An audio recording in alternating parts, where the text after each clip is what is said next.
So you want to lose weight and you're wondering if you should start that new diet or take that pill or maybe buy that shake that you've been getting ads for. But the more you think about it, you're also dreading the thought of going on another diet because you aren't motivated or you feel miserable when you are on them. Not to mention, you have tried so many and failed, and you just aren't sure if it's worth it anymore. You know that weight loss doesn't have to be miserable? Say it louder for the people in the back.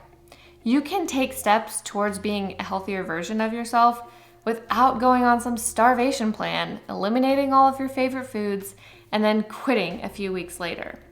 How about something more sustainable, comfortable, and something that can meet you where you are without feeling miserable or having to starve yourself? In this video, I'm going to talk about some of my favorite easy steps to lose weight without the agony that so many of us have gone through on this diet or the other. Hey friends, I'm Christina, and on this channel, we talk about lean eating skills and the psychology of fat loss without restrictive diets or calorie counting while keeping the fun in life, because dieting sucks.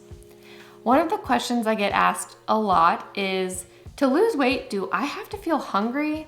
And the answer is yes and no. And here's why. Yes, you will experience hunger when you're losing weight, but it doesn't have to feel terrible like you might be imagining.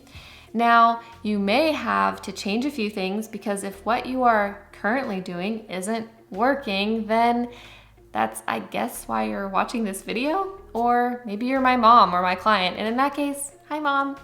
Anyway, so the first thing that's really, really important is what not to do. And that is, don't do an extreme diet. This includes cutting way back on food or trying to follow some super low calorie count plan. This will result in hunger, but probably too much hunger. More on that in a bit. And there's no way around that, and it will fail. So instead, I would say try these other things. Okay, number one. The first thing you want to do is prioritize sleep. Now you might be wondering, what the heck does that have to do with weight loss? Well, I'm so glad you asked. Getting proper sleep ensures that you are feeling healthy and well going into a weight loss journey, right? And that's really important, because when you're not sleeping, your hunger cues actually kind of go wacko and you feel even hungrier. Have you experienced this? For example, if you're a parent, you know what those sleepless nights can lead to. Or think back to when you had a work or school deadline that you had to pull an all-nighter for. Then there are people who can't sleep or choose to sleep less for some reason. Sometimes eating is just what we do to stay awake during the day when this happens. Like, you get extra hungry, right? So prioritize your sleep to help your hunger cues. Okay, so number two is add protein. So many people, including probably you, are not getting enough protein throughout the day.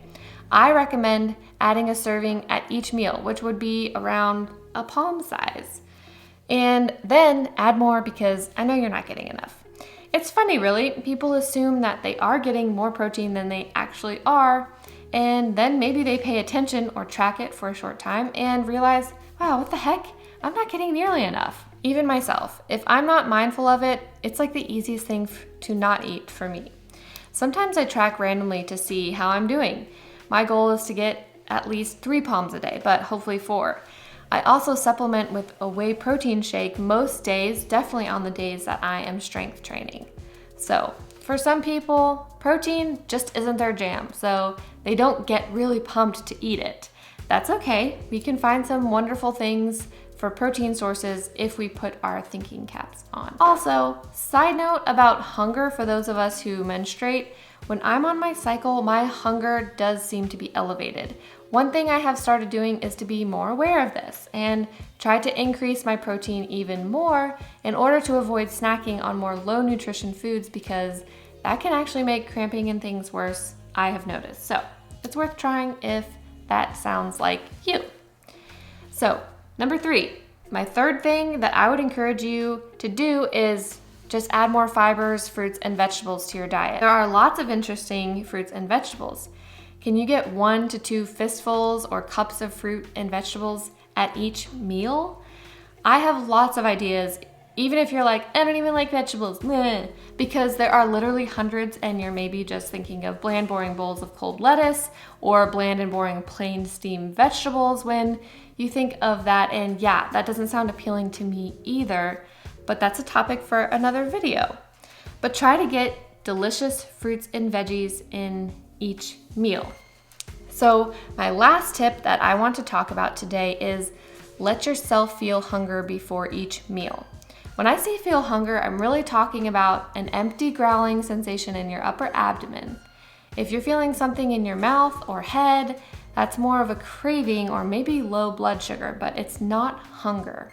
So when I say feel hunger before each meal, I'm also not talking about pushing your hunger down all day until the evening and then you're like ravenously hungry.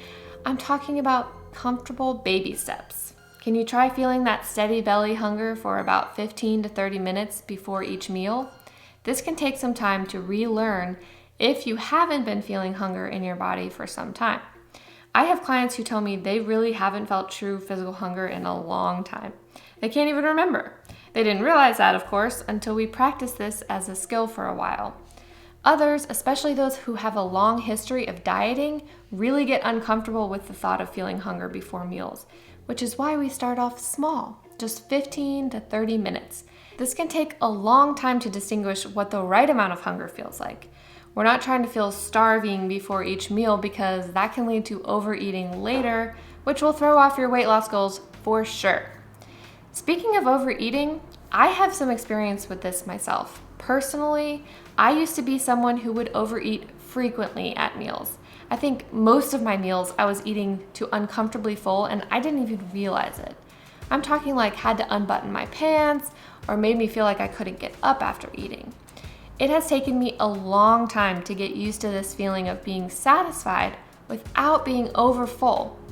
It takes a lot of practice and patience with myself, and sometimes I'm still not mindful, and the food is delicious and I eat too much of it, but I don't beat myself up over it either. So it takes practice to get really clear on what you're trying to feel there. So there you have it. Just some basic things that you can start doing now. It doesn't have to be miserable, see? Isn't that great? Oh, and by the way, all of these recommendations are great for just general health, not just if you are someone who has a goal of losing weight. As always, thank you so much for watching. Please leave a comment with which one you'd like to try first, and if you have any questions, you can always reach me at Christina@ChristinaJodwin.com. Until next time, friends.